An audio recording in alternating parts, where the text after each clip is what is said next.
दोस्तों, welcome to Success Plus Academy. मैं हूं सुमित चौधरी और आज का हमारा टॉपिक है क्रिश्चियनिटी यानी ईसाई धर्म। ईसाई धर्म के बारे में हम डिटेल में इस वीडियो में देखने वाले हैं कि ईसाई धर्म का राइज किस तरह से हुआ, इसकी हिस्ट्री और इसका बैकग्राउंड क्या है, किस तरह से इसकी फाउंडेशन रखी गई। जो जीसस क्राइस्ट जो हैं इसके फाउंडर माने जाते हैं, उनका जन्म कहाँ हुआ, उन्होंने किस तरीके से क्रिश्चियनिटी का प्रचार प्रसार किया और क्या कुछ घटित हुआ उनके जीवन में। उसके बाद हम बात करेंगे क्रिश्चियनिटी के जो बिलीफ हैं, उसकी फिलोसॉफीज़ हैं, उनके बारे में। और लास्ट में हम देखेंगे कि क्रिश्चियन धर्म जो है आगे चल के किन किन भागों में बट गया। तो ये जो है हमारी चर्चा का विषय रहेगा पूरा क्रिश्चियनिटी जो है इस वीडियो में। और इसमें हम देखेंगे कि जीसस क्राइस्ट का जो जन्म हुआ वहाँ से लेके उनको क्रूसीफाइड जब किया गया वहाँ तक उनके जीवन में क्या क्या घटित हुआ, उस सब चीज़ों को भी डिस्कस करेंगे। तो क्रिश्चियनिटी से पहले भी हमने काफ़ी सारे धर्मों के बारे में चर्चा कर चुके हैं। जैसे कि हिंदुइज्म के बारे में आपका सेपरेट वीडियो आपको मिल जाएगा, आप नीचे जाके प्लेलिस्ट में भी देख सकते हैं और डिस्क्रिप्शन में। ईसाई धर्म है का भी हम बना रहे हैं। तो हिंदुइज्म है, इस्लाम है, सिखिज्म है, बुद्धिज्म है और जैनिज्म है, इन सभी के बारे में हमने वीडियो बना लिए हैं। और आने वाले समय में और बाकी जो रिलीजन बच गए हैं उनसे रिलेटेड वीडियो भी आपको मिल जाएंगे। तो चलिए देखते हैं क्या है। सबसे पहले बात करते हैं क्रिश्चियनिटी की।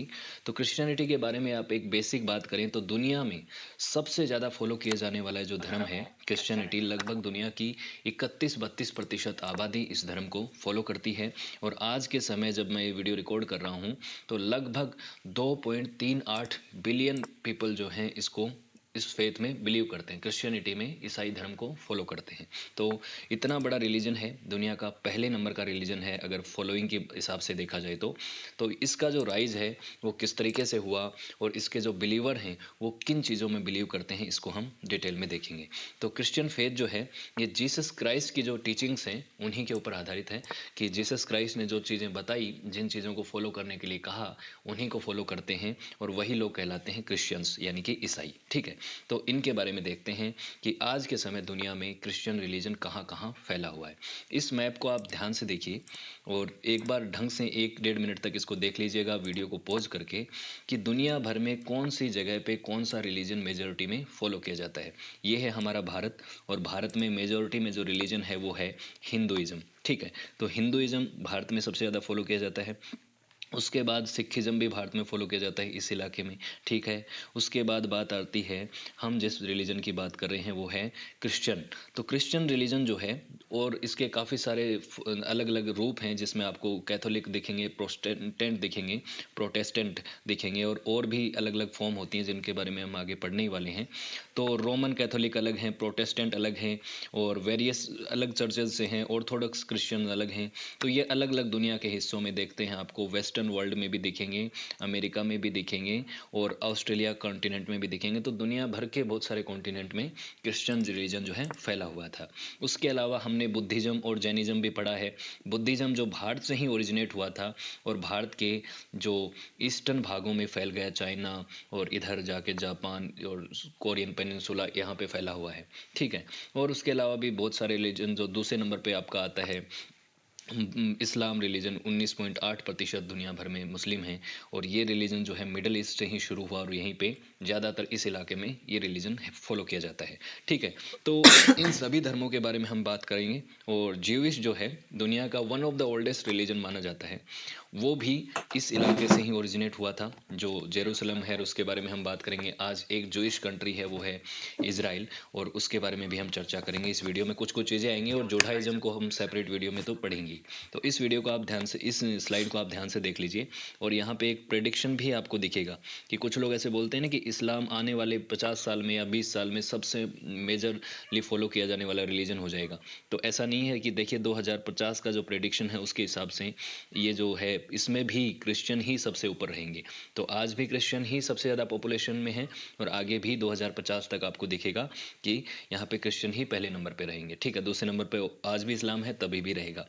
तीसरे नंबर पे हिंदुइज्म और जो तीसरे नंबर पे वैसे तो पॉपुलेशन में आते हैं वो लोग जो कि किसी भी रिलीजन को फॉलो नहीं करते यानी सेकुलर हैं और इंडिजिनियस रिलीजन को भी फॉलो करने वाले लोग हैं वो हैं। फिर बात करते हैं क्रिश्चियनिटी की ओरिजिन की, कि जो क्रिश्चियन धर्म है, ईसाई धर्म है, इसका ओरिजिन कहाँ से हुआ और किस धर्म से, इससे पहले ये लोग किस चीज़ को फॉलो करते थे। तो एक धर्म है जुडाइज़म, यानी कि जोइश लोग जिसको बोलते हैं, यानी यहूदी, हिंदी में बात करें तो यहूदी धर्म को फॉलो करने वाले लोग थे, वहीं से शुरू हुआ था। तो एक टर्म बोली जाती है जिसको बोलते हैं इब्राहिम रिलीजन। इब्राहिम रिलीजन में 3 रिलीजन आते हैं, एक तो जुडाइज़म आता है, एक क्रिश्चियनिटी आता है और एक इस्लाम आता है। ये तीनों ही ऐसे रिलीजन हैं जिसमें मोनोथियोज़म के बारे में बात की जाती है, यानी एक ईश्वरवाद के बारे में बात की जाती है, और तीनों ही इस इलाके से ओरिजिनेट हुए थे, ठीक है, मिडल ईस्ट वाले इलाके से ओरिजिनेट हुए थे। इनको इब्राहिम रिलीजन कहा जाता है। तो एक तरीके का क्रिश्चियनिटी भी इब्राहिम रिलीजन है, और ये आप एक तरह से देख सकते हैं कि जुडाइज़म के अंदर ही एक आगे चल के रिफॉर्म था, जिसके बाद क्रिश्चियनिटी एक नया धर्म बना। अगर भारत के संदर्भ में आप इसको देखें तो उस तरीके से ही देखिए, जैसे कि जैनिज्म और बुद्धिज्म का राइज हुआ था, हिंदू धर्म से ही निकल के वो लोग अलग, उन्होंने सेपरेट रिलीजन बना लिया था। तो उसके पीछे के कुछ कारण थे और उनको हमने उस वीडियो में देखा ही है। उसी तरीके से जुडाइज़म से निकल के क्रिश्चियनिटी एक नया धर्म बना, और आगे बना तो इस तरह से बना कि जुडाइज़म पुराना रिलीजन होने के बावजूद भी इससे क्रिश्चियनिटी है वो बहुत आगे निकल गया। इसके काफ़ी सारे कारण हैं, उनको हम आगे देखेंगे ही, दोनों धर्मों के बीच में क्या क्या डिफरेंसेस हैं उसके बारे में देखेंगे। तो जुडाइज़म की जो फिलोसॉफीज़ थी उसको लोग बिलीव करते थे, लेकिन बाद में धीरे धीरे जो इलाका था जहाँ पे जुडाइज़म फॉलो किया जाता था, इसको है ना कंट्रोल करते थे रोमन एम्पायर स्पेशली। और जो फॉरेन पावर्स थी उनका हस्तक्षेप बहुत ज़्यादा हुआ करता था यहाँ पे, कल्चरल पे बात करें या फिर पॉलिटिकल जो है, वो दोनों ही इन्फ्लुएंस ज़्यादा होता था रोमन एम्पायर का। मैं आपको मैप में भी दिखाऊंगा आगे चल के। तो यहाँ के लोगों को एक धीरे धीरे चेंजेस की नीड थी, और चेंज करने के लिए आगे जीसस क्राइस्ट पैदा हो ही गए, और उन्होंने इस धर्म में रिफॉर्म करने की कोशिश की जुडाइज़म में। तो धर्म जुडाइज़म में तो वो रिफॉर्म नहीं कर पाए, लेकिन आगे चल के एक नया धर्म उन्होंने ज़रूर फॉर्म कर लिया, और वो आगे चल के क्रिश्चियनिटी के नाम से जाना ही जाने लगा, ठीक है। तो अब बात आती है कि क्रिश्चियनिटी और जुडाइज़म के बीच में बेसिक डिफरेंसेस क्या हैं, किस तरीके से जुडाइज़म से क्रिश्चियनिटी आगे निकल गया और क्यों निकल गया। एक बात है, बेसिक जो डिफरेंस है वो ये है कि क्रिश्चियनिटी के जो लोग हैं वो बिलीव करते हैं करेक्ट बिलीफ में, करेक्ट बिलीफ यानी कि ऑर्थोडॉक्सी में बिलीव करते हैं। और ये करते हैं कि, अब एक और बात है, एक और समझिएगा पहले, क्योंकि जुडाइज़म आया तो जुडाइज़म की पहले बात करते हैं। तो जुडाइज़म वाले लोग करते हैं बिलीव करेक्ट कंडक्ट में।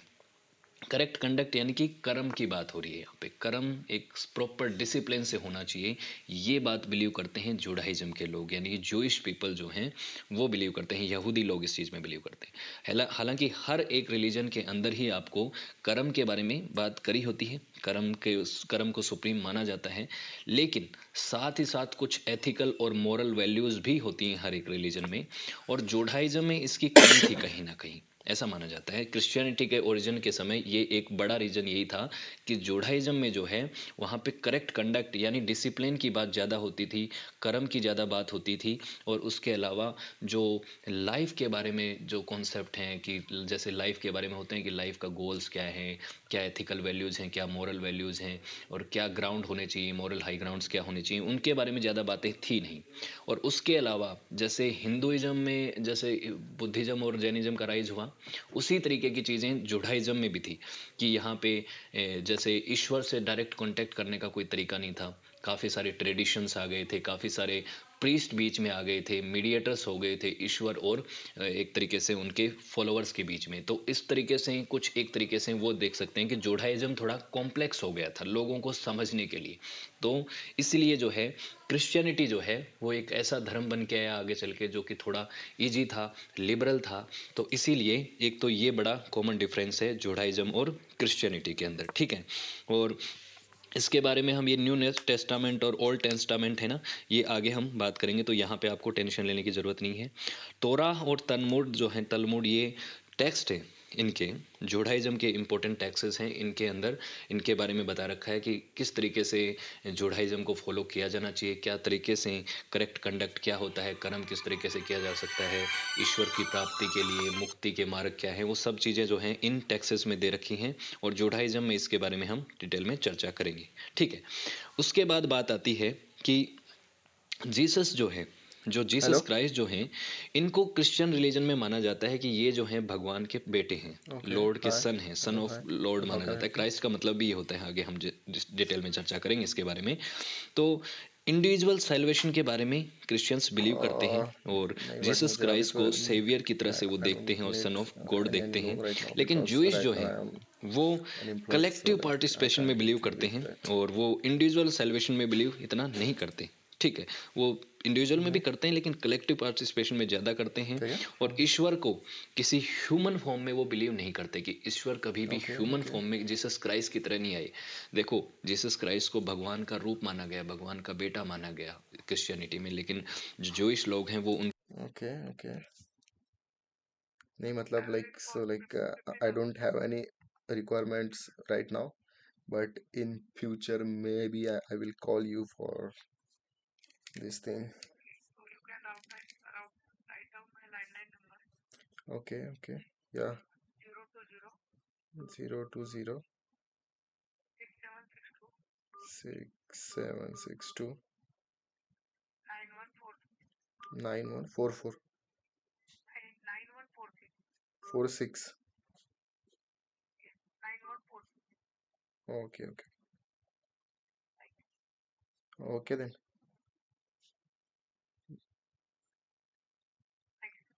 Okay okay, thank you so much, have a nice day. Shegaon बराबर. Okay. Yes, thank you so much.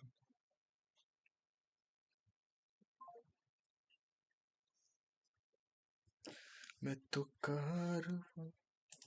इनको भगवान नहीं मानते। ठीक है, और ये क्रूसिफिकेशन के समय भी हम देखेंगे कि जब इनका जीसस क्राइस्ट का क्रूसिफिकेशन हुआ, उनको सूली पे लटका दिया गया, क्रॉस पे लटका दिया गया, तो उसके पीछे के भी कुछ कारण इसी तरीके से थे कि ये जो जूइश एक्सट्रीमिस्ट थे, जो जूइश के कट्टरपंथ थे, वो उनको पसंद नहीं करते थे। ठीक है, फिर उसके बाद बात करते हैं कि क्रिश्चियनिटी में ट्रिउन गॉड्स के बारे में माना जाता है, ट्रिनिटी का कॉन्सेप्ट है, उसमें बिलीव करते हैं हम। इसमें भी इसको भी हम पढ़ेंगे इनकी फिलोसॉफी में। और उसके बाद ये है कि जुडाइज्म के लोग ट्रिनिटी के कॉन्सेप्ट में बिलीव नहीं करते, वो सिर्फ भगवान के एक ईश्वरवाद में ही बिलीव करते हैं। तो सिर्फ एक ईश्वर है, उससे कनेक्ट करने के तरीके हैं बहुत सारे उन्होंने बता रखे हैं। जुडाइज्म में बहुत सारे ट्रेडिशंस हैं, बहुत सारी प्रेयर्स हैं, बहुत सारे प्रीस्ट को उसमें बीच में सम्मिलित किया गया है। तो काफ़ी कॉम्प्लेक्स रिलीजन है जुडाइज्म। और आज के समय जुडाइज्म ज़्यादा दुनिया के हिस्सों में कौन नहीं किया जाता फॉलो। सिर्फ इज़राइल एक ऐसा देश है जहाँ पे जूइश पीपल जो हैं वो रहते हैं, उनका एक ऐसा रिलीजन है, ऐसा एक देश है। ठीक है, उसके बारे में भी हम चर्चा करेंगे। ठीक, फिर बात आती है जीसस क्राइस्ट की, वो व्यक्ति जिन्होंने क्रिश्चियनिटी की नींव रखी, जिनको फाउंडर माना जाता है क्रिश्चियनिटी का। ठीक है, तो जीसस क्राइस्ट जो हैं, इनका क्राइस्ट नाम तो पहले था नहीं, इनको बोला जाता था Jesus of Galilee, Galilee, Jesus of Nazareth. ठीक है, तो नजरात और गलीली दो टाउन हैं। और उस समय क्या हुआ करता था, यहाँ के जो लोग थे उनका एक कल्चर था कि वो उस जगह के नाम से जाना जाते थे। तो गलीली में रहे थे, नजरेत में रहे थे, तो इसलिए इनको जीसस ऑफ गलीली और जीसस ऑफ नजरेत कहा जाता है। क्राइस्ट क्यों कहा गया, आगे हम इसके बारे में बात करेंगे। ठीक है, तो एक जगह है, ये जो जेरूसलम है ना, आज के समय जो आप अगर बात करें तो जेरूसलम जो है वो पड़ता है आज के समय इजराइल में, इजराइल के कंट्रोल में है। और बहुत सारे देश जो है वो इजराइल को एज ए कंट्री अब एक्सेप्ट ही नहीं करते कि इजराइल नाम का कोई देश है, तो वो बोल देते हैं कि जेरूसलम जो है पैलेस्टाइन में है। तो बात यह है कि इजराइल या फिर पैलेस्टाइन में जेरूसलम पड़ता है। वहाँ पे एक छोटा टाउन है जिसका नाम है बेथलेहम। बेथलेहम में जीसस क्राइस्ट का जन्म हुआ था। और जीसस क्राइस्ट का जन्म जब हुआ, उसके बारे में भी टेक्स्ट जो हैं इनके क्रिश्चियनिटी के, उसमें लिखा गया है कि इनकी माँ जो हैं उनका नाम है मैरी द वर्जिन।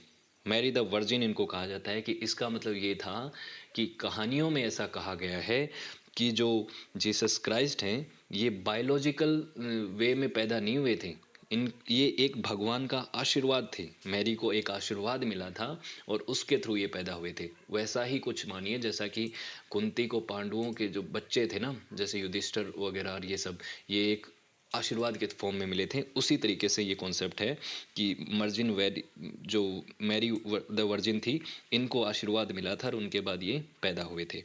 तो देखिए एक बात आप ध्यान रखिए कि कुछ लोग इसके ऊपर साइंटिफिक अगर डिबेट करना चाहें तो वो चीज़ यहाँ पे पॉसिबल नहीं है। बहुत सारी माइथोलॉजी और रिलीजन में ऐसी चीज़ें होती हैं जिस पे ऊपर आप साइंटिफिक बहस करेंगे तो आप उसका कोई रिजल्ट निकलेगा नहीं, क्योंकि रिलीजन के लोग कहेंगे कि ये जो है जो चीज़ है वो बियॉन्ड द साइंस है, और साइंस के लोग कहेंगे कि ये एक गलत बात है, ये सही नहीं है, ट्रुथ नहीं है। ठीक है, तो इस पे आप साइंटिफिक बहस तो नहीं कर सकते, लेकिन बात ये है कि मैरी जो हैं उनको ये एक तरीके से किंग हेराल्ड जो थे उस समय, उन्होंने एक तरीके से प्रोसिक्यूशन किया था इस एरिया का।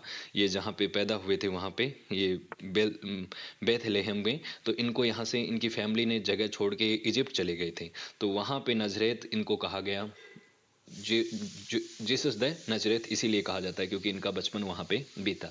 ठीक है, तो जहाँ जहाँ पे जीसस क्राइस्ट का जन्म हुआ, जहाँ पे वो बड़े हुए, वो सभी जगह जो हैं वो आज के लिए समय क्रिश्चियनिटी के लिए इम्पोर्टेंट होली साइट्स हैं। ठीक है, तो कारपेंटर के साथ ये रहे, इनकी माता के साथ रहे, और उसके बाद ये वापस आए।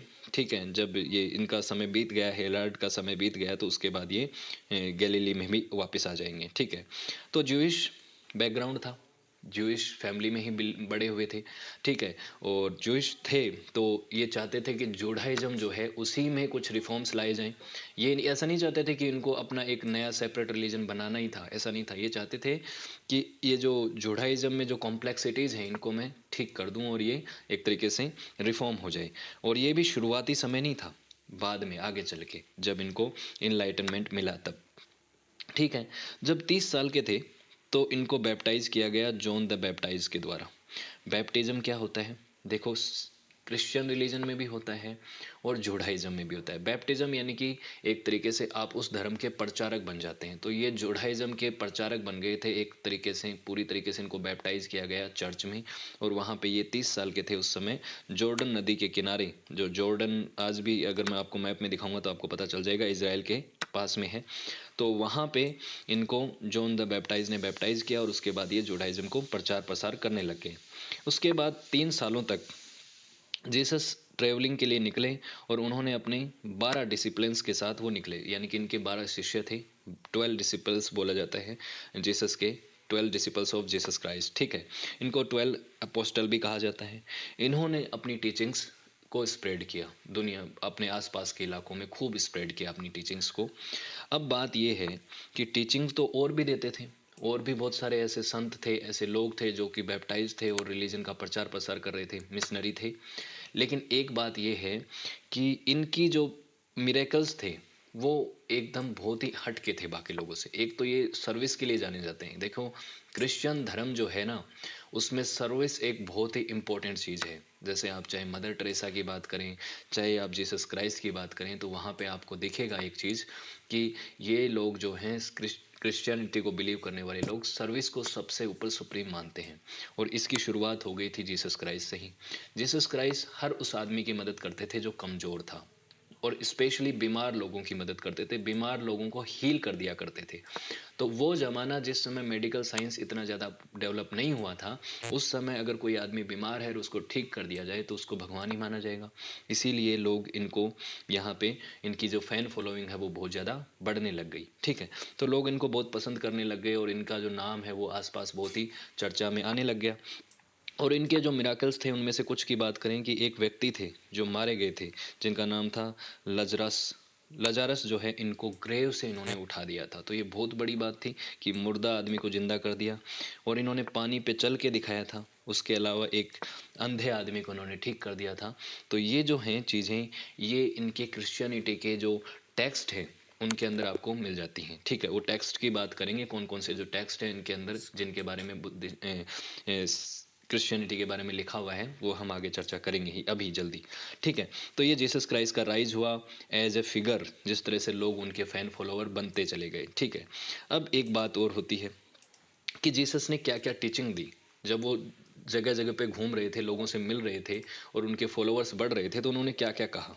उन्होंने कहा कि जीसस खुद के बारे में उन्होंने कहा है कि वो भगवान के सन हैं, he is a son of God, और वो भगवान के बेटे हैं और वो धरती पे आए हैं।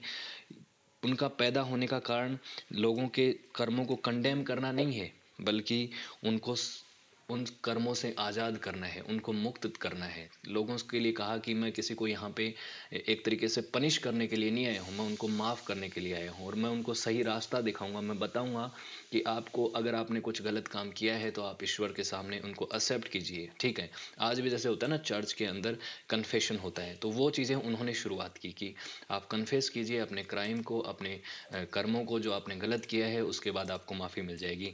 लेकिन इसी चीज़ को कुछ एक्सट्रीमिस्ट ग्रुप भी देख रहे थे। जूडाइज़्म के कुछ ऐसे ग्रुप जो पसंद नहीं करते थे जीसस क्राइस्ट को और उनको लगता था कि ये व्यक्ति ब्लास्फेमी कर रहा है, ये खुद को ईश्वर का प्रतिनिधि बता रहा है, खुद को ईश्वर का सन बता रहा है, तो ये गलत है। ऐसा बहुत बार होता ही है ब्लास्फेमी के नाम पे। तो इसलिए क्या है कि वो लोग इनसे नफरत करते थे। इन्होंने बहुत सारी चीज़ें कही कि अगर आपको ईश्वर की किंगडम में जाना है, हेवन में जाना है, आपको स्वर्ग में जाना है, तो आपको वो सब करना पड़ेगा जो ईश्वर चाहते हैं।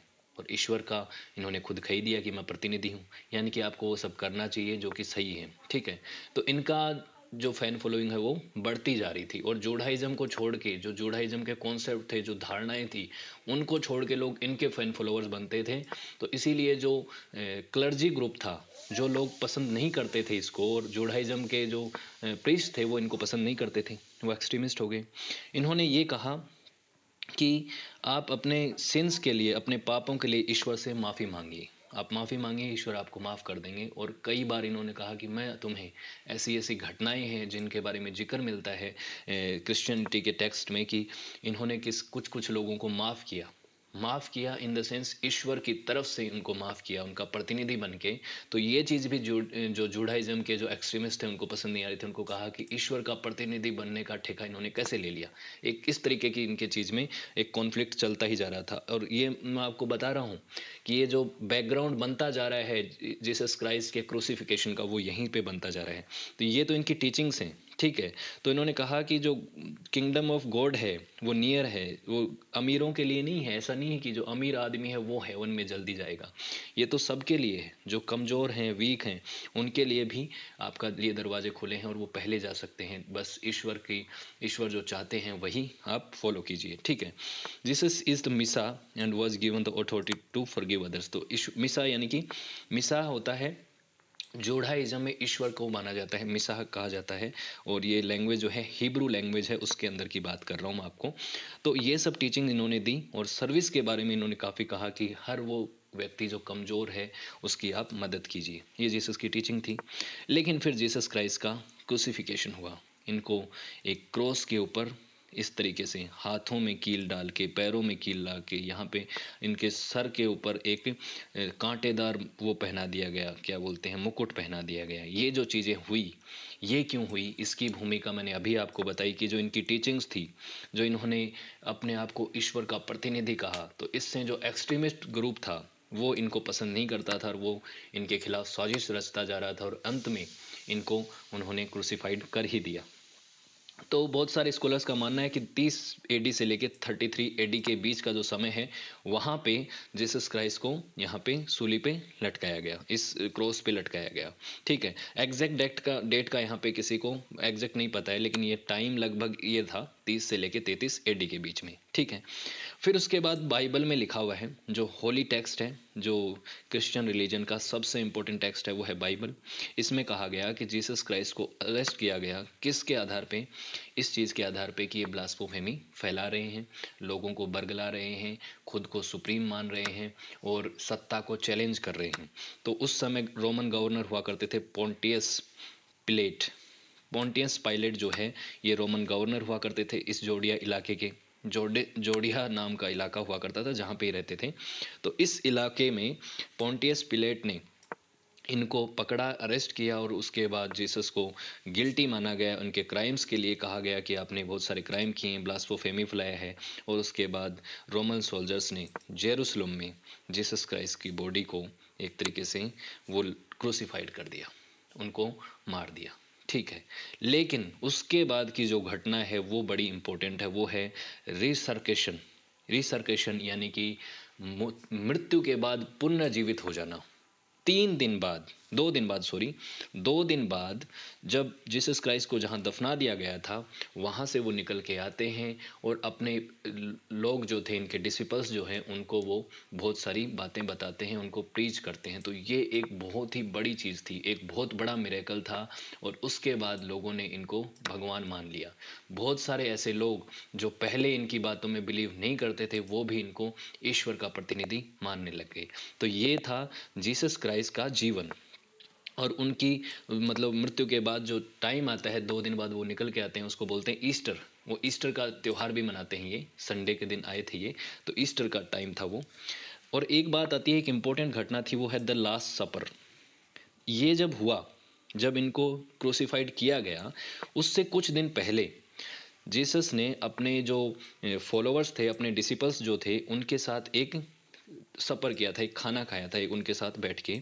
और इस लास्ट सफ़र में क्या चीज़ें हुई, इसमें उन्होंने बता दिया कि उनके साथ आने वाले समय में क्या होने वाला है। ये जो घटनाएं हुई क्रूसिफिकेशन की, और उनको किस तरीके से एक तरह से क्रूसिफाइड किया गया, किस तरीके से उनके हाथों में पैरों में कील लगाई गई, वो सब चीज़ें उन्होंने पहले से ही प्रेडिक्ट कर दी थी कि ये सब चीज़ें होने वाला है।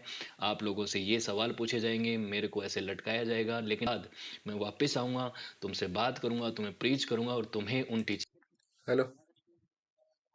हाँ बोल। ओ अष्टे मस्त आहे आपला. मग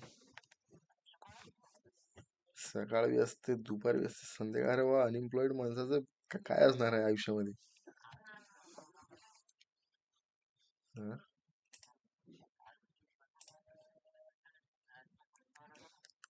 अच्छा, असं का लागते. मला वाटलं कॉन्टेंट काय. हेच होतं आजचा. हॅलोच होता ना. तू, अरे, जो माणूस रील हे करूला अपलोड, जो माणूस रील शूट करूला, तो है कौन. रील स्टार आहे ना तो.